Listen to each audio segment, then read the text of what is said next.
Friday, April 23rd, 2021, here with your live show. We're live 7 days a week, 365 days a year. No excuses, just free picks. We show up every day, win, lose, whatever the day before. Lately it's been good. We've had times that aren't so good. We still continue to show up. We don't have clown names and clown figures. We're just a bunch of guys that pick winners. It's kind of what we do here at Pick Dog. So glad that all of you can join us and join us each and every day. Of course, if you haven't done so, please subscribe to our channel. And as always, hit the like button. Costs you nothing, takes you half a second, helps us a ton. Brian Bittler is on load management out today, so it's just me and Rod doing the show, so it'll be pleasant. Anyways, Rod, how's it going? Going good. Morning. So we got pretty decent card today. We got a lot of games going on in the NBA and in Major League Baseball. You know, it's been a interesting baseball season. The first 10 days or so of it, I was on the wrong end of every single comeback, every single blown save, every single kicked ball, every single bad throw after the seventh inning. And lately I've been on the right side of just about every single one of them. So it can go streaky good and streaky bad in a hurry. I'm still 8 games under 500 with my baseball picks, but I'm plus units for the season now for the first time this year for baseball. I've gone positive after being down. I was down probably 2,200 units to start the season, maybe even more.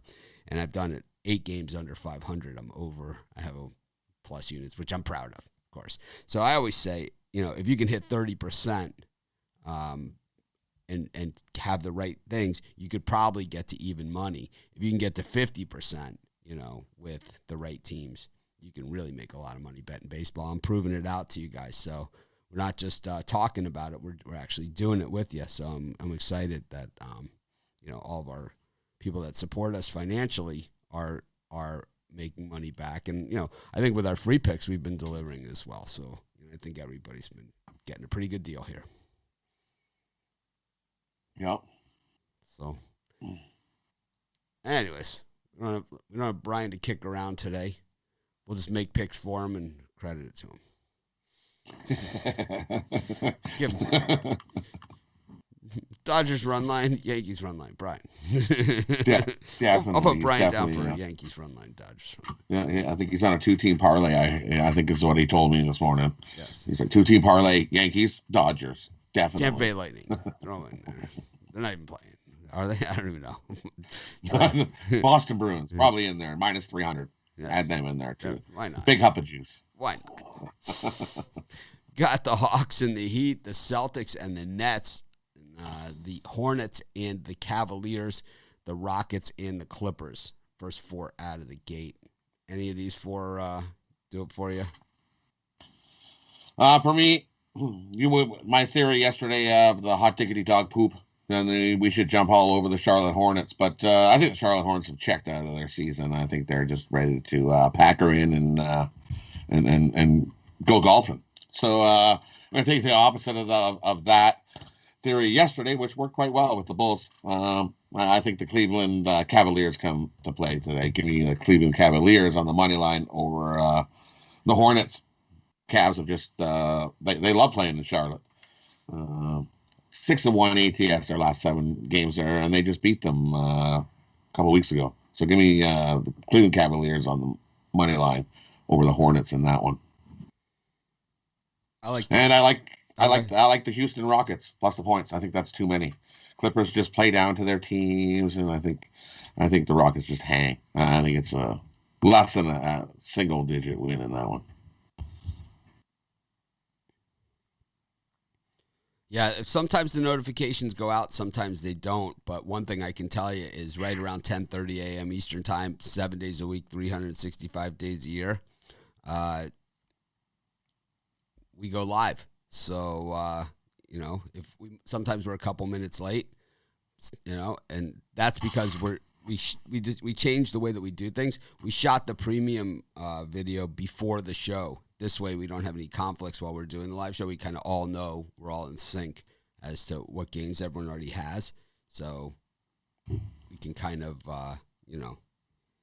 give the premium members the value that they deserve every single time out. Sometimes we get so excited about our games, we start talking about them. So, and some premium members didn't like it. They didn't like that we gave out too much value. Too much value. It's like, sorry, you guys are giving out too much value. Can't do it. Anyways, I like the Celtics here against the Nets. I think the Celtics, when their backs are to the wall, is when they play their best. I don't know if they win the game, but I think they at least cover this one. Same thing I said yesterday. I like the Heat against the Hawks. The Hawks are so banged up now without Trae Young in there. Normally I would have said Heat win, Hawks cover, right, is what I would have said about this game last week. Because the Heat are surging, and we know another team, when their backs are to the wall, when the games are meaningful, this is when they play their best. And these games are super meaningful. I mean, a lot of people think that some of these games are not so meaningful. Let me tell you how meaningful this Heat-Hawks game is, okay? You look at the Eastern Conference standings. The Hawks are 32-27, and the Heat are 31-28. If the Heat win this game, they go to 32-28. The Hawks are 32-28. The Hawks are in 5th position in the Eastern Conference standings. The Heat are in 7th with the Celtics sandwiched in between them, also at 32-27. The Knicks in 4th place are at 33-27. Why does all this stuff matter? Because 4th, 5th, and 6th is a world of difference between those and 7th. And, because 7th, you're involved in the play-in, and the other ones, you are not involved in the play-in. So if you have banged-up players, I don't think most of them really even fear losing. I mean, that's part of sports. You believe you're going to win every single time out. I don't think it's the fear of losing and not making the playoffs or anything like that. It's having to play those extra games against a team that is, whose backs are to the wall, who there is no tomorrow, who are going to leave it all out on the floor with your team. Meanwhile, then you're going to have to go and play a team that's had a few days off, in your next series. So the playing game is really, really tough. So if you can avoid it at all costs, especially all you got to do is beat the Hawks on the road, you're going to do what it takes, to do it now. And the Hawks, believe me, if Trae Young was available, if he could walk at all, he'd be on the court for this one. So that's how big this game is. The same thing with the Celtics-Nets game.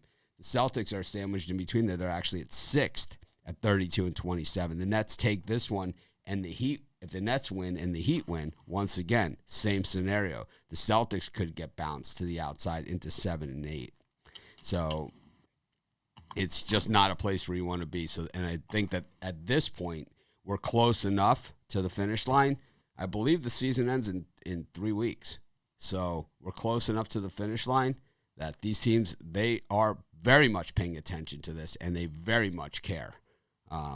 So these are the teams you want to play, are the ones that have at least that kind of motivation. Of course, like Rod said, the Hornets, they don't care.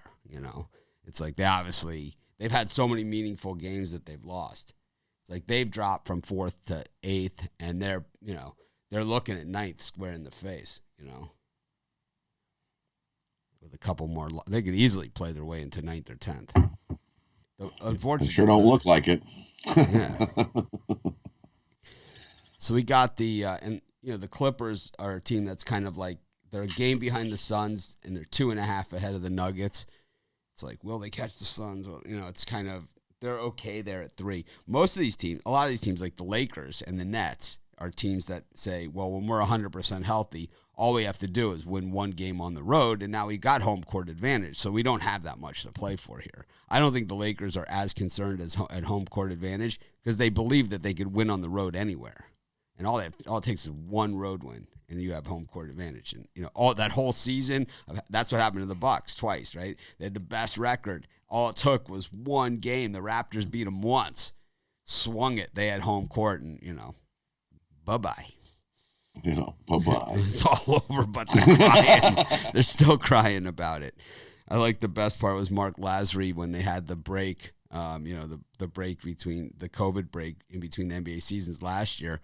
Before they went into the bubble, he was like, "Well, if the season ended, we just get, we just get the trophy." And they were kind of willing to take it.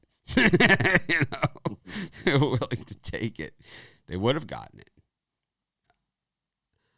So we got the Wizards against the Thunder. The Thunder have checked out. They've fought the good fight, but they've checked out. Yeah. The Nuggets and the Warriors, payback time. Jamal Murray, remember, he got injured the last time they played in the game, and then the Warriors kind of went off on them in the second half. That was about 2 weeks ago. That was, I think, a Friday night game also, right, like on ESPN. And then we got the Grizzlies, who, if you can figure this thing out, you're way better than me. And then Dame Time is back for Portland, and they're 3-point favorites here at home.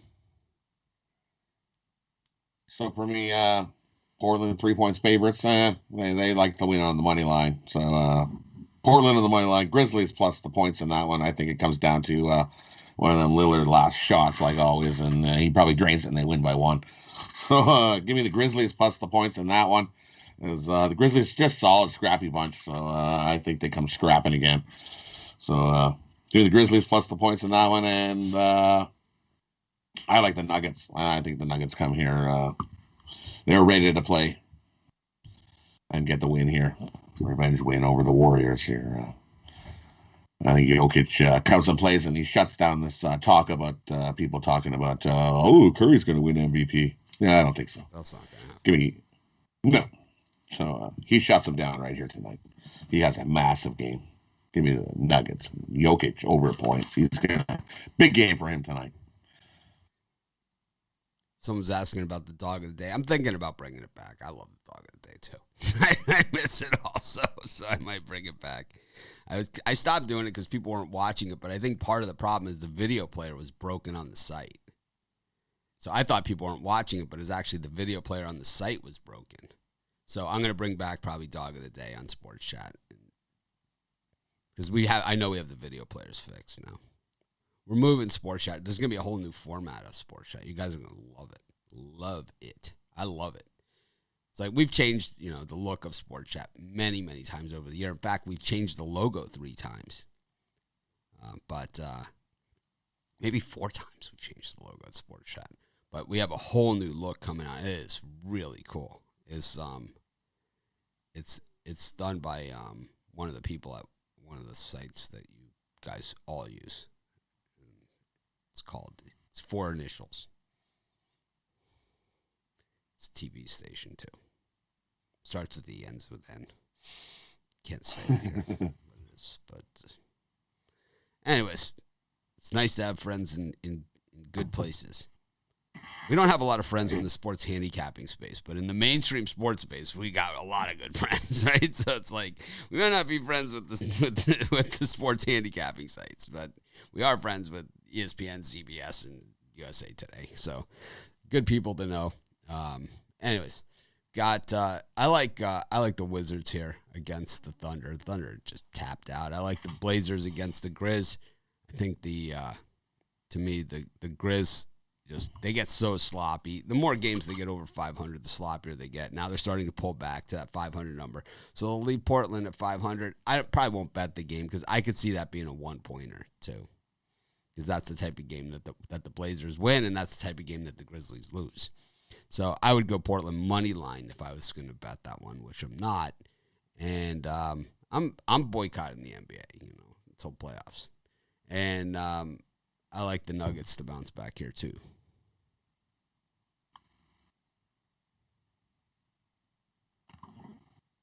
What does he say, Malik? I don't see it on YouTube. What doesn't he see? How do I get premium YouTube? Oh, if you go to the description of this video, there's a link. You just click on it. If you're on a phone, it's difficult. I found the premium. Most people that struggle with the premium, it's because they're on a phone. Rod, what are you selling today? For me, I've got, it's one of my favorite days of the week. It's Steak Friday. I've got a nice 5-pack. I've got 2 NBA, 2 MLB, and a 10-star NHL play of the day. These 5 best bets are the perfect opportunity to start our weekend at a bunch of massive winners. Jump on over to Pick Dogs Premium. Loving these 5 plays today. We bounced back off my 1-4 day yesterday. So Brian's not here, but I will read it off for him. He's second in the 7-day standings. I don't know who's in first, but but Brian's in second, and he's been isn't it? Yes. I think it is. Brian's been tearing it up lately, so we'll read his promo here. He's got his Western Conference Game of the Month 3-pack. So it's a little confusing. So he's got his Western Conference game, NBA game, packaged with 2 MLB picks that are his best bets, and that's $40. I have an MLB 5-pack, and, of course, the YouTube Premium, we're eliminating the 30. We're going to 50, 100. I'm excited as hell about it, so we'll tell you more within the next coming days. And I'll probably do just a promo straight video with the guys where we each explain it, do a little bit of explaining, and we'll do it. We'll just do it together. We'll wait till Brian's back on Sunday to shoot something like that. But I think everyone will, will get to say what they feel it's going to be and see what it's going to be. All right. That was kind of heartfelt there.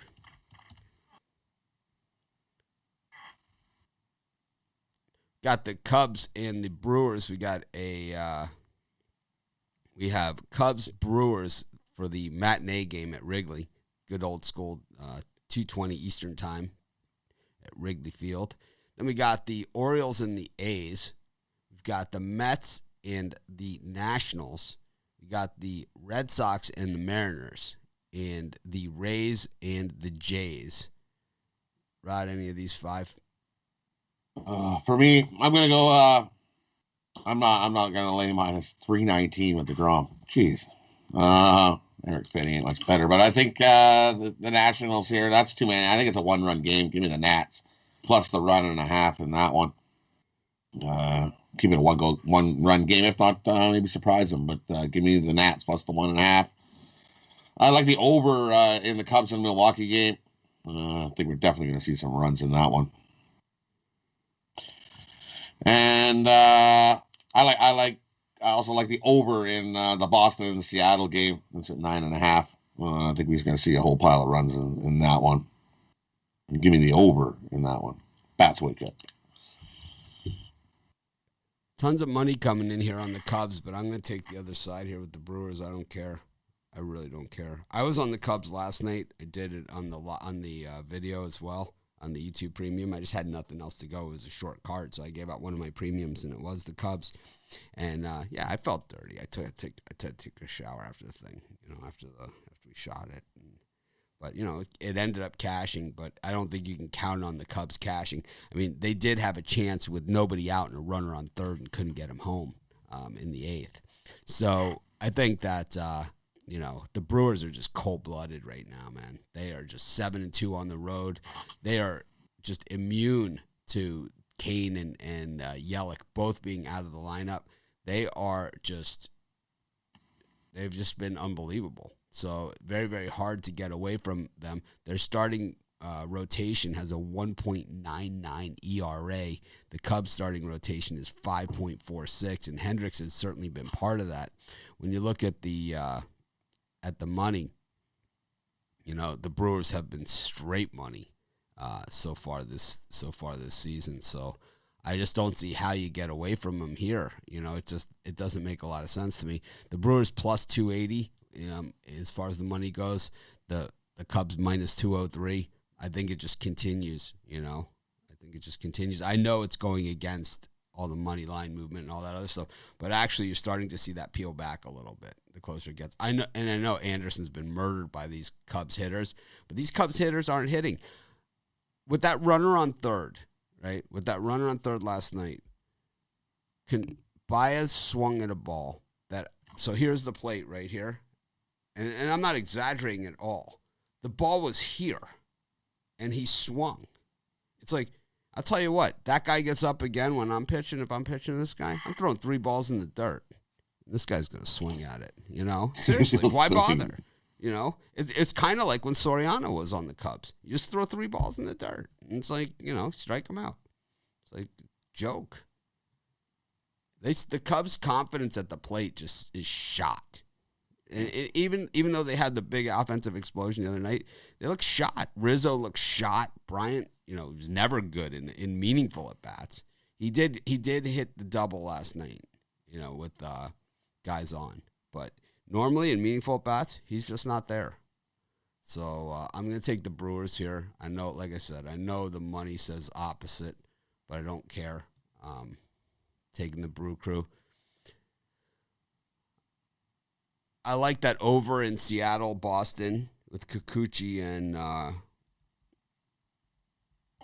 Perez. I think this one can go over. I thought, yesterday in the premium show, I gave out the consensus report pick, which was the Red Sox, and I even said I'm on the Mariners. It's like, so, I try and make it crystal clear, when I don't agree with something. So I'm going to take those two to get it started. I kind of like the Rays, but I kind of like the Jays too. That to me is the coin flip game of the day, because if Matz pitches the way he's been pitching and Glasnow pitches the way he's been pitching, then it goes to the bullpens, and I think the Jays actually have the advantage there. But the Rays have been timely hitting a little better than the Jays. The Jays really haven't been hitting at all, and the Rays, it's what they always do. They'll get 3 hits a game, but they're all in a row, and the third one's a home run, right? It's like that's what they do. Yeah. That's their game, and very, very hard to beat that if you're not swinging the bats. So we went to 1, 2, 3, 4, 5. So we got the Tigers, Royals, Indians, Yankees, Braves, Diamondbacks, who've been money. Astros, Angels, and White Sox, Rangers. Still no line on that game. Still undecided starting pitcher for the White Sox. But we can still pick who we think is going to win.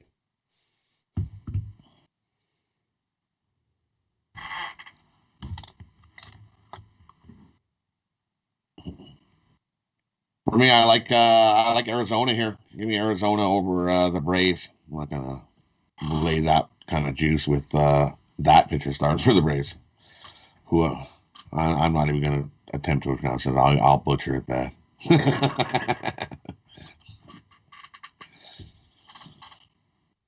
And Luke Weaver's looked pretty good, so give me Weaver, Arizona, in that one. And I like the Yankees and the Indians to go over the number there. I don't see a pitcher's duel between Logan Allen and Montgomery in that one. Give me the over 8.5. We're definitely going to see some runs in that one.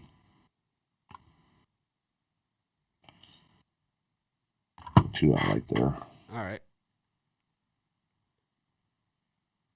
I don't know. I'm opposite. I like the Braves on the run line. I'm not a big believer in Weaver, and I think he just regresses back to his numbers.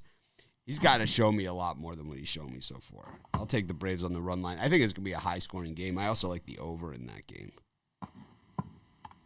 The Diamondback games have been really, really over. I mean, they've really been over. They scored 5 runs in extra, 6 runs in extra innings yesterday. They gave up 3. Just extra innings yesterday in Cincinnati was over. Just the 1 inning, the 10th inning, was over the total for the game. That's how it's 14-11, 25. Imagine having the under in that thing.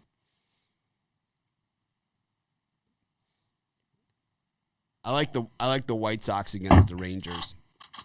I love games that have a story to them, and this one does.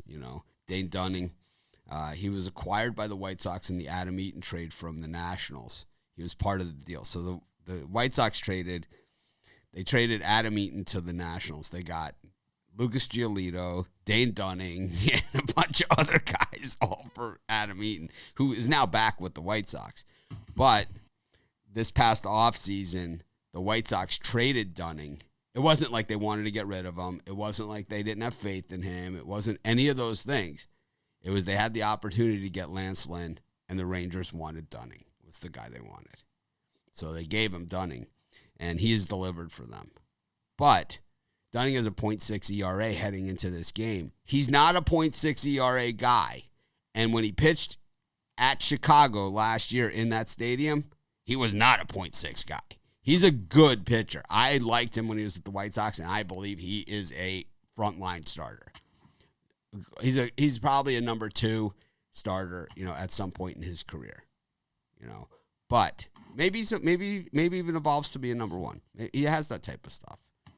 But he isn't right now. And he has a .6 ERA. And players will play to the back of their card. They always will.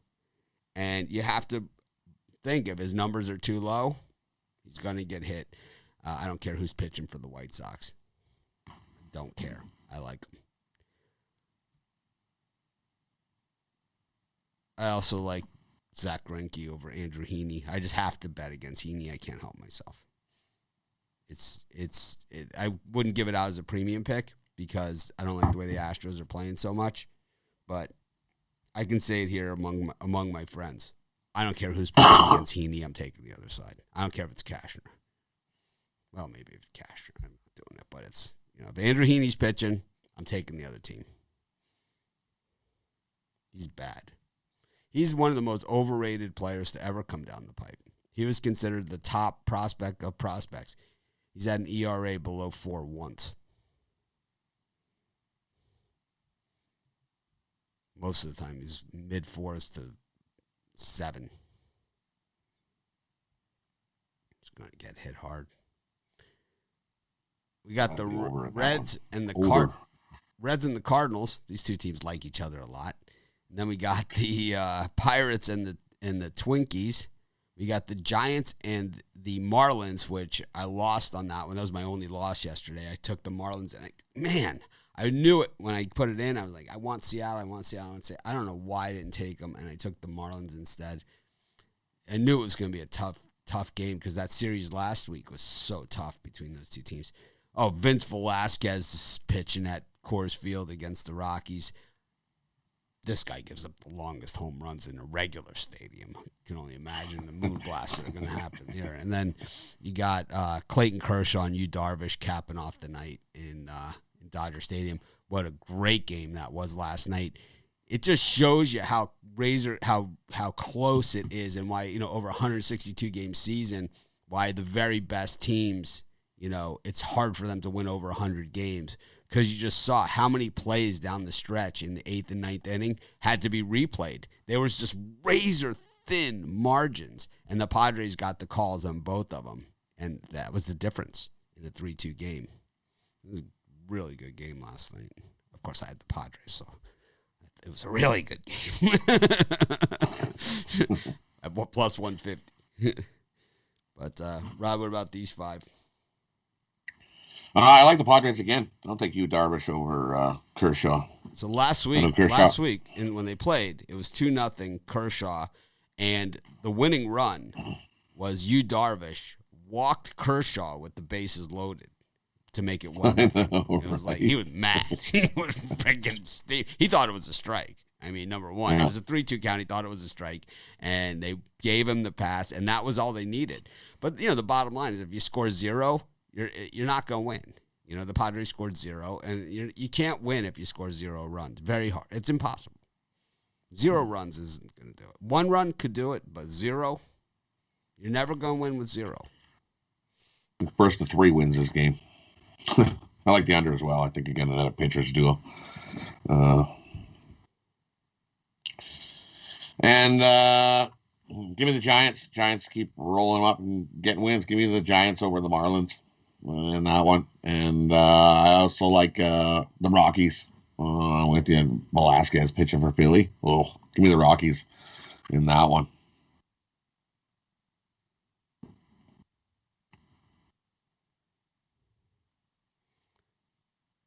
Yeah, I like the over in that Rockies-Phillies game. I love the two things. I love great defense. I love great defense, but I also love really long home runs, and I think we will see some of those in that Rockies-Phillies game. Oh, I think we'll see a few. Yeah. With Velasquez pitching, the probability of like a tape measure job at Coors, it's definitely there. Could be Trevor's Story that does. Trevor Story's got a couple of home runs off of Velasquez already. He has pretty good success, and a few guys on the Rockies that have pretty good success against Velasquez. Man, I'll tell you, like when I lived in Boston back when I was in college, Bruce Hurst, who was like a great pitcher, he was the number 2 behind Clemens, and he would have been the MVP of that World Series of the '86 series had the Red Sox held on. He used to give up the longest home runs. They were all solo shots, but they were the longest home runs. I was sitting in the center field bleachers at Fenway Park one day, and Eddie Murray hit one. I could hear the buzzing of the sound, man, of the ball coming over my head. It was just hit so hard. It's like Eddie Murray was like one of the best hitters. That's why you definitely bring a glove. Oh man, it was like to protect the noodle. Buzzing over my head. You could hear that. It was like, whoa. Ooh, that went by pretty quick. That's what I like there. I'm afraid of that Marlins Giants game. That's for the fans, but I think it's an under in the Marlins Giants. I think last night was pretty much exactly like what we saw, but on the other in Miami last week. The Marlins had a few chances, but not many, and the Giants got all their runs in the first inning. It was over. There was not another run scored. It was not even close. A lot of defense. Subs. I'm not a sub guy. I don't like subs. Sorry, answer somebody's question and says Rod loves his subs. I'm not a sub guy. They're all right. I'm not really a sub guy. That makes no sense to me whatsoever. Sub guy. I don't know what that's supposed to mean at all. No idea. I don't think I've ever even talked about a sub on the show. Cheesy nachos and steaks. Definitely not talked about any subs. Well,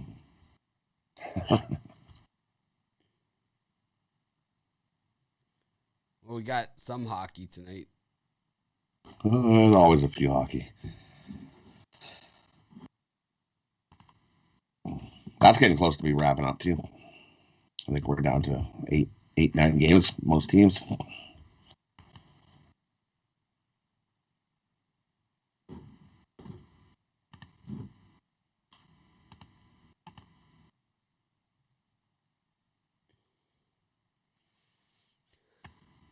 Okay.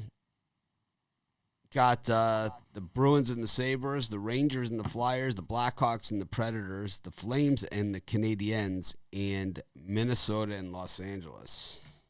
Any of these 5? Well, the biggest game that means the most to anybody here in these ones is the Calgary Flames. If the Calgary Flames have any hope of even making the playoffs here, they're chasing Montreal for a 4th spot in the North Division there. And they have to literally go 10-1. So, I don't know. I think they're toast. So, for me, I think Montreal ends their hopes right there. Give me Montreal, get a win over Calgary in that one. I like the Bruins and the Sabres to go under. I think it just went over. Bruins got a couple empty netters. Pushed it to 5-1. I think it stays way under the total in this one. And I think the Flyers come out to play in this game. Give me Flyers upset the Rangers. In that one. And Blackhawks been scrappy at home. I think they can do it again. Upset the Predators in that one. The Blackhawks over the Predators. I like the Blackhawks in a 1-goal game there.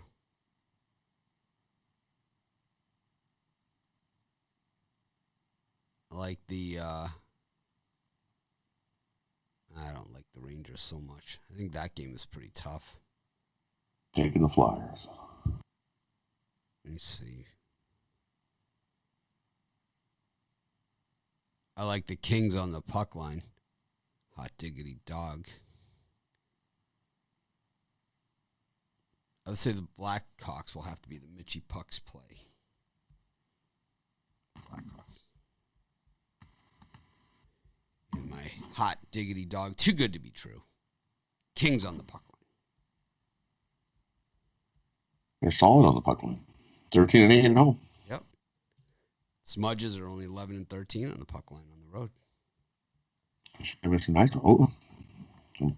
Minus 186. All right. Parlay time. Who do you like? We're going to go over the 9.5 in the Boston, the Red Sox game. We're going to take the Nuggets. Boston over 9.5.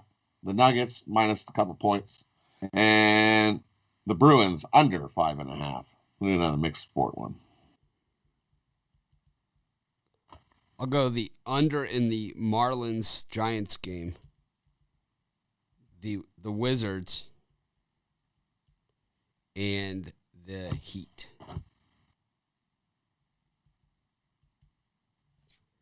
All right, recap. Here we go.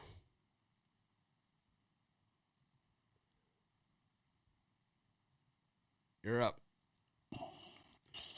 All right, we'll go with NBA. I like the Cleveland Cavaliers on the money line. The Rockets plus the points. Grizzlies plus the points. Nuggets minus the points. NHL. The Flyers on the money line. Bruins under 5.5. Blackhawks on the money line. Montreal on the money line. MLB. The Nationals plus the 1.5. The Boston game over 9.5. The Cubs game over 9.5. Arizona money line. Indians money line. Rockies money line. What else did I take? And my parlay is the Nuggets. Oh, and I took the Padres. Give me the Padres as well. Padres money line over the Dodgers. And my parlay, Nuggets minus the points. Bruins under 5.5. And the Boston Red Sox over 9.5. All right. Let's see if I can get back. All right, I'm back. I took the Heat, the Celtics, the Cavs, the Wizards, the Nuggets, and the Blazers on the money line. I took the Milwaukee Brewers in the early game against better judgment. I also took the over in Seattle-Boston, the Braves on the run line, and the over in that Braves-Diamondbacks game. I like the White Sox, regardless of who's pitching. I like the Astros, the over in the Rockies game, and the under in the Marlins-Giants game. I like on hockey, the Blackhawks is the Mitchie Pucks play of the day. And the Kings on the puck line is too good to be true. I'll take my parlay is the under in the Marlins Giants, the Wizards, and the Miami Heat. That's all for today's show. Oh. It's like I got so many lights and everything here now. It's like I can't, because people were saying I was too dark. So now I have a light right here. You can see it reflecting off my hand. See how close it is? So like when I flip the card, I just hit the light. People are saying, oh man, you're just getting darker and darker and darker. So I can't even see anymore. So I put a light directly in front of my face here. And that's what happens. So I flip the card, I hit the light. It's a camera, monitors, light, all the stuff. I can touch it. You can hear it, right? It's like that's how close everything is on top of me. But anyways, thanks everyone for joining us. Have a great day. Let's make it a winning day. I'm posting the premium show right now, so it'll be available directly after this show. You'll be able to see it just seconds after this show ends. So thanks everyone for joining us. We appreciate each and every one of you. I'm going to try like hell to act more professional tomorrow, and let's make it a winning day. I don't think Romanelli's going to be with us tomorrow, and I don't think Brian's going to be with us tomorrow. So I think it'll be a two-man Saturday show, which will be a first. Let's make it a winning day.